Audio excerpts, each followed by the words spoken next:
Hello. Last 2 weeks have been an interesting one from a therapy point of view. So it started off with me kind of discovering a couple of things that are really sitting on my mind a lot. They're two kind of events that have happened that involve my dad a lot. One of them was when we were kids. I couldn't have been much older than about 5 years old, and we went to one of these big farm park things. And long story short, there was two slides. There's a red slide and a yellow slide. And we told my dad that we were going to go down the red slide. And what ended up happening is there was a big queue for the red slide. We were kids, we wanted to have fun. We ended up going down the yellow slide. This was the days of everybody was camcording everybody, and my dad would record everybody that came down that red slide. And obviously his own kids never came down there. As much as it's like a nothing, it's not really a thing. It's just kids going down a slide. That event has haunted me for, well, since then, really. It's something that's always in the back of my mind a lot, and I've never really, I suppose, understood why or anything around it. And the other event was something that happened when I was sort of just into my teens, maybe about 17. There was a little bit of laughing and joking going on in the kitchen, and I pushed my dad. And it was one of those, it was the first moment that I realised my strength against my father. And it wasn't just a push, although it felt like it was, but I ended up launching the bloke across the room, and he stumbled back into the cupboard, and I remember the look of terror on his face like it was yesterday. And those two events have really kind of stuck with me. Very strange, two kind of different events, especially when you think I was about 5 years old with the first one, and then, a teenager with the second one. And I was talking to the therapist about them, and the therapist sort of said, do you think the first event might be why you struggle with decision making? Because you told your dad that you were going to do one thing and you did something opposite, and then you worry about how that's upset him and all this kind of thing. And when we kind of pulled back the layers and unwrapped it a little bit, I think he's right. Because I was brought up as one of those kids where if you went anywhere, you did anything like that, you tell your folks, you tell your parents what's happening. So you take the situation where it's like, Dad, we're going to go down the yellow slide. We're going to go down the red slide. And he's like, okay, cool. And then while you're up there, this is a long queue. Should we go down the yellow slide? So my brother and I turn to my brother and I say, like, do you think we should tell Dad? It'll be all right. Kids are kids, you know what I mean? But for me, it's like I remember feeling something like that wasn't necessarily the right thing to do, but at the same time, I wanted to go down the slide. You know what I mean? I wanted to go down the slide too. I didn't want to go all the way back through this queue to tell my dad, hey, we're going down this slide, to then start at the bottom of the queue again. I just wanted to go down the slide. But then we did that. And I remember walking over to my dad at the bottom of the slide and I'm like, hey, Dad. And he's like, oh. And it was that kind of, when somebody's disappointed in you, not necessarily in you, but disappointed, without sort of telling you that they're disappointed in you, but you can just feel it. It was that kind of situation, and that has lived with me for so long, because it's probably like one of the earliest memories that I can think of where I felt that I'd let my dad down. And I know it's nothing. I know it's just a slide, but the impact that that's had on me has been crazy. So much so that it feels that that's kind of like the root of where my decision-making problems start, in terms of not knowing if I should do this or who's it going to disappoint. And what I'm trying to do is disappoint the least people, or disappoint certain people as little as possible. And then you take the other incident where I launched the poor bloke like across the room, and the look of terror on his face, and that has haunted me for so long, because I'm not that kind of like outwardly like alpha man. I'm not aggressive or anything like that. And the last thing that I would want is for my father, at least, to fear me. I really don't want him to do that. I'm quite happy with I suppose as you get older, there is a natural like dynamic shift in that, what once was the alpha then takes the elder route, and then you have to step up kind of thing. I'm quite happy to do that naturally, but allow my dad to still kind of lead the pack, for want of a better word, if you like. and help him from the back rather than it see like a power thing. And for whatever reason, that's how that has felt to me. And just like I play that look of terror as he's looking up at me when he's on the floor against that cupboard, and it just haunts me so much that I, as the youngest child, put that fear into my father. And it was a really tough thing to really kind of understand and trying to approach and talk to the counsellor about. And he sort of said, like, do you think maybe you should talk to your father about it, see if he remembers the event, see what his take on it is, anything like this? And I was like, you know what? I think I will. I need to have this conversation because it's been carried with me for so long. And as stupid as it is, I know deep down it probably doesn't affect him whatsoever. I know it's just a me thing, which makes things so much worse when you're aware they're just a you thing, but for whatever reason, you can't just let it go. So anyway, my folks, they've been on holiday, so I spoke to my brother, which it was really not as helpful as you would hope it would be. Because all it ended up doing was just highlighting why I don't speak to certain members of my family about stuff. So I get home from work and, sort of speak to my brother. I was like, do you remember? Cast your mind back 30-something years ago. And I explained the event to him with the slides. And instead of listening to me and listening to what I was saying, all he could say is, why do you need to know? And I was like, well, it's just sort of stuff that I'm working through with therapy. It's going to help me with therapy. And he's like, okay, but why do I have to believe that the event happened? Like, what makes you so sure that it even happened? Like, I'm sorry, what? And then it came about as a discussion of, realistically, to him, does it matter if the event happened or not? Because it's something that's deep for me, and trying to explain to him of why I remember the event, but he doesn't, and, trying to explain to him about if something happens and you have a deep emotional connection to something that happens, you're more likely to remember the event than you are to, whatever. But it was just, when you turn to somebody, you kind of, do you remember this? He could have just said no. No, I don't remember that. And that would have been that. But instead of saying that, it was a case of, what makes you so sure that it happened? Because I don't remember it. So, why do I have to believe that it happened just because you tell me it happened? Why is that even a thing? Why is that even a thing?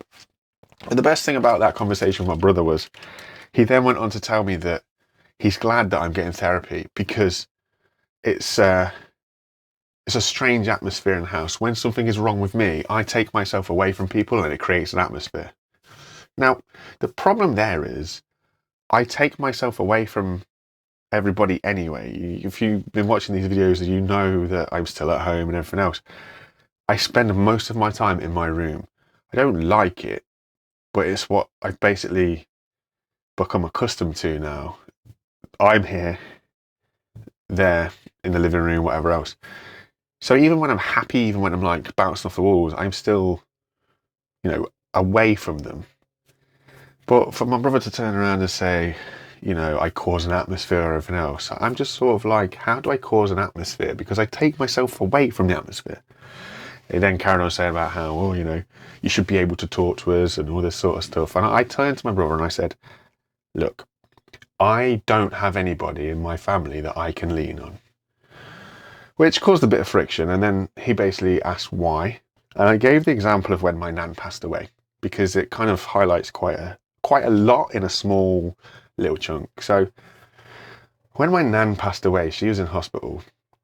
My cousin was at the hospital at the time.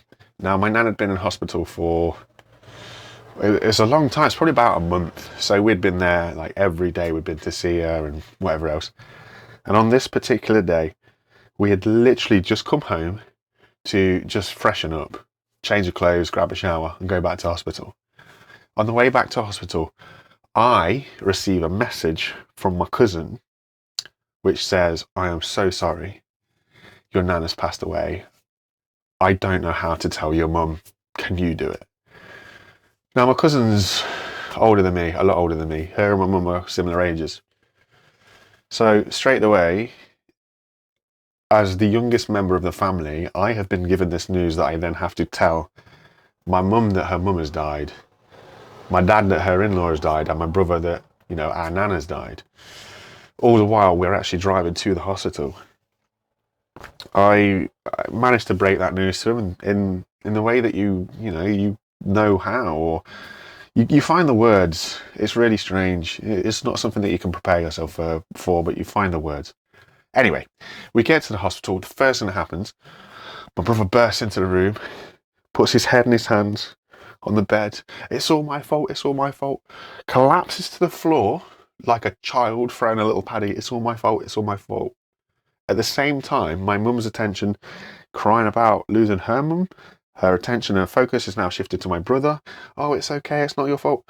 So in that incident, what has happened is my brother's, I don't know what, not able to deal with the situation, grieve properly, needed the attention to be all on him. It's all about him and how it's his fault. My mum is no longer able to grieve in the immediate instance that she needs to grieve. Her focus is now changed to her eldest son. My dad has taken himself away to be with my cousin's husband. Now, it's a tricky one. I don't blame my dad for this, because we had a lot of friction with the hospital staff due to the number of people that we had in the room. So my dad sort of made it known that because he was married into the family rather than family, he felt it was more important that we were there. But anyway, my dad took himself away, which left me to then basically scoop my brother off the floor, take him out the room, and verbally slap him in the face to sort him out, to try and help my mum deal with what we're seeing right in front of her. My cousin, same thing. And all the while, it's like, this is my nan too. This is my oldest, last living relative, like directly related. And instead of being able to sort of shed a tear, or however you deal with grief, my first instinct is to deal with my brother, deal with my mum, yada, yada, yada. So when I turn to my brother and say, look, this is an example of why I can't talk to anybody, because there's nobody there for me. I've had to be there for everybody else. And then he turned around, and instead of listening to what I've just told him, his very next move is to attack me. Oh, by the way, you're selfish. Why do you get to be judge, jury, and executioner? What are you on about now? So, when my nan was in hospital, I recorded her. We'd ask her a load of questions, family history, this sort of stuff, and I'd record her. I had my phone out, I was recording her. So I've got my nan's voice, like, as an audio file. My brother has then decided that I am extremely selfish. Not even my brother and my mum have decided that I am extremely selfish because I have this audio file and I will not let my mum listen to it. Why do I get to be that person? And I tried so hard to explain to my brother, the voice that you hear is not my nan. It's not that woman that you want to remember. You know what I mean? When you have like videos of somebody or something of a person, you hope that they're like good times that you want to remember, and you happily you would share them. The woman that I have on this recording it's not my nan. It's not. She's on a breathing respirator thing. Her breath is really, her voice is masked because she's got a mask on. It's not my nan. I tried to explain that to my brother, and I was like, look, I don't want to be the one who kind of gives my mum this negative last impression, if you like. And then I remembered, hold on, you also recorded as well, which completely changed the dynamic of the argument, because at that point I was the bad guy. I was the one that was being selfish. I was getting to be judge, jury, and executioner. Why did I get to basically play God with what I had? And after I tried to explain him and he didn't get it, my final option was to go, well, I have the file. Nobody else does, so I get the choice. And then I remembered that he also recorded as well. So I turned on him, I was like, but you also have recordings of the voice. So bearing in mind you've just called me selfish, what does that make you? Because nobody knows that he's got those recordings other than me and him. And he completely stopped in his tracks. He didn't know what to do. I basically held a mirror up and I was like, you've just called me all this stuff. You've said how I'm this bad, horrible person because of the fact that I've got the voice and the audio file. But you do too. So what does that make you? And it was really interesting to see how uncomfortable he became because he couldn't process that all of a sudden everything that he said to me had to stick to him because he was in the exact same situation that I was. And he squirmed and he squirmed. And do you know what? He turned around and he said, but it's not fair because that gives you all of the power now. I can't win. The reason, by the way, why it gives me all the power is because I have the knowledge that he has the audio recordings, so I can use it to blackmail him. And all I could say to that is, we're both nearly 40 years old. I really do not care about trying to blackmail anybody, but I do care about being called selfish when he's in exactly the same boat. And if it's that important that my mum hears the voice, he can play the voice. He can be in charge of her emotions for that moment. He can decide if he wants to really hurt her by playing a voice that isn't my nan, or if he's happy to play it, whatever. I don't have an issue with what he does, but I do have an issue with him calling me selfish and all this sort of stuff, trying to take some moral high ground when he is in exactly the same boat. So it's been exhausting. It's really been exhausting because I turned to my family member to try and help understand some of the things that I'd raised with the counsellor. And instead of being heard, I just had more stuff pointed at me. I just had more accusations, or whatever you want to call it, pointed in my direction. So when people say, why don't you speak to anybody in the family? Well, that right there is why. It put me off trying to talk to my dad about it because of how my brother reacted. But it was funny as I know that my dad and my brother are two very different people. I can have a conversation with my dad. I know I can't have a conversation with my brother. But it did put me at a bit of an awkward situation where I didn't know how to even bring it up to my dad. But luckily, in the end, I did. And I worry that my dad tries to say the right things to help me rather than be honest with me, which then kind of doesn't really help my cycle of healing. Because when I asked him about the slide thing, and he just said, oh, don't let it bother you, it's just one of them things. I was like, but how do you actually feel about it though? And the more I kept digging, the more I was like, yeah, I'd have been a little bit disappointed, but you're just kids, you're just boys, you're just doing what you do, don't worry about it. So it's like I don't fully get the truth from my dad because he's trying to help me heal, and he thinks the best way to help me heal is to protect me by giving me a little bit of a sugar coat rather than just being honest with me. You tell him that you need the honest truth and you can feel it. You can just feel that what he's giving you is his version of the truth, which is to be soft with you and make out that, oh, everything's fine, don't worry about it. But yeah, I just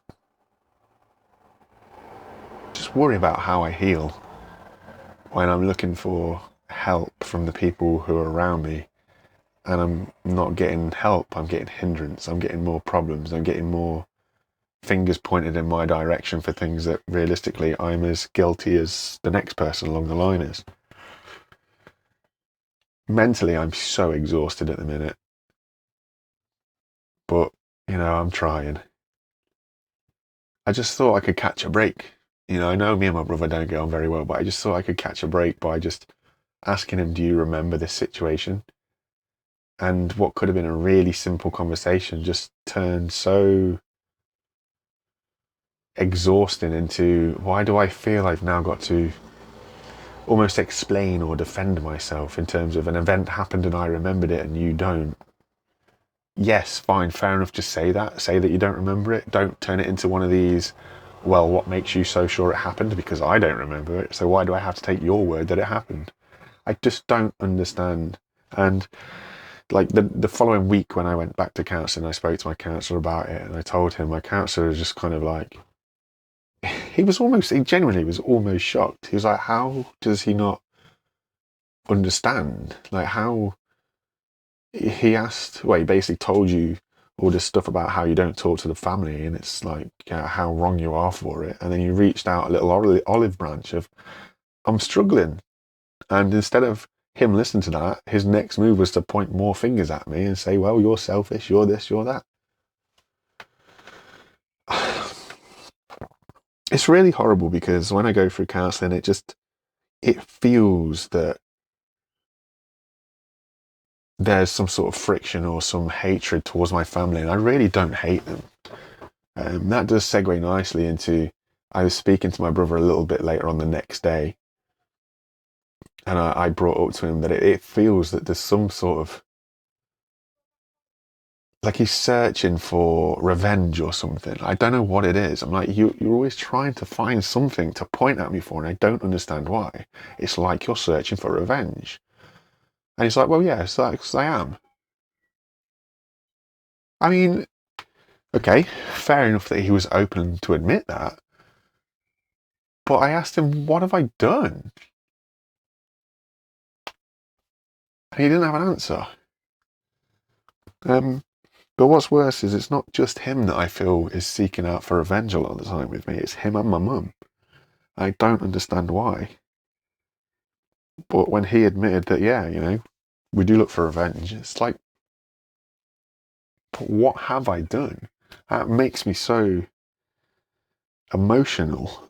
It makes me so let down and exhausted because it's like I've just tried to be, the best person that my parents have brought me up to be. And it turns out that just doing that is still having people outside of me trying to get revenge for something. And I don't know what I've done. And they're not able to tell me what I've done because they don't know what I've done either. I don't really know where to go from that.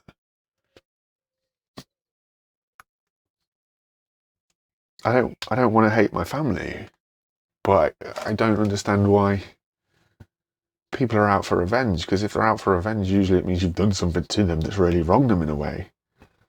And as far as I'm aware, I've never done anything like that. I've called up petty issues, don't get me wrong. I've always done especially when you're kids, and you got siblings, you're always like, well, why do they get away with this and I don't? And, petty stuff like that, for sure. But it feels that a lot of those things have carried with my brother for so long, to the point that, like I say, we're now heading towards 40 and he's still, to this day, looking for revenge, looking to try and find the one thing to crack me. But it's kind of funny in a way, I'm squeaky clean. So he hasn't got anything on me. He can't find any revenge because everything that he tries to point at me doesn't work. Like I say, with the whole situation of the recordings of my nan, he's trying to get something there to try and belittle me and make me feel so small. But the reality is like, here's a mirror. Everything that you've said to me goes back to you because you're in the same position, if not in a better position, because nobody else knows you've got them. And all he does then is turn it back on me that, like, now I'm the one with the power. So I can use that information to blackmail him, which means he's then got to look for something else that he can have over me.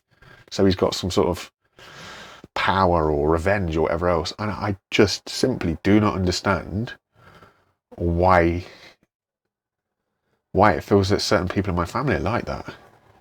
I really, really don't understand it at all. I'm just out here trying to live the most sort of friction-free, simple, just getting by kind of life that I can live.